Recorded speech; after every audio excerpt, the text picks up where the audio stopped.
Tungkol sa muling kapanganakan. May isang taong nagngangalang Nicodemus. Isa siya sa mga pinuno ng mga Hudyo at kabilang sa grupo ng mga Pariseyo. Isang gabi pumunta siya kay Jesus at sinabi, "Guro, alam naming isa kayong tagapagturo na mula sa Diyos, dahil walang makakagawa ng mga himalang ginagawa ninyo, maliban kung sumasakanya ang Diyos." Sumagot si Jesus, "Sinasabi ko sa iyo ang totoo. Hindi mapapabilang sa kaharian ng Diyos ang hindi ipinanganak na muli."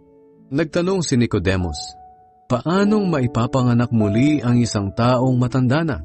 Hindi na siya pwedeng bumalik sa tiyan ng kanyang ina upang ipanganak muli." Sumagot si Jesus, "Sinasabi ko sa iyo ang totoo.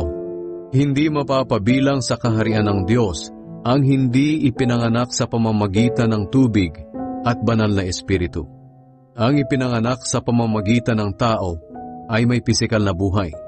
Ngunit ang ipinanganak sa pamamagitan ng banal na espiritu ay nagkakaroon ng bagong buhay na espiritual. Kaya huwag kang magtaka sa sinabi ko sa iyo na kailangang ipanganak kayong muli. Ang hangin ay umiihip kung saan ito gusto. Naririnig natin ang ihip nito, ngunit hindi natin alam kung saan nanggagaling o saan pupunta. Ganoon din ang sino mang ipanganak sa pamamagitan ng banal na espiritu." Nagtanong si Nicodemus, "Paano pong mangyayari iyon?"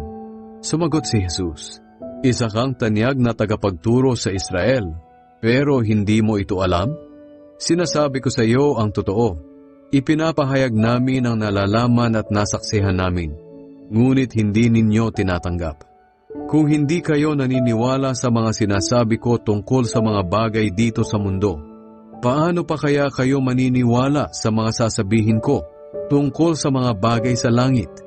Walang sino mang nakapunta sa langit maliban sa akin na anak ng tao na nagmula sa langit.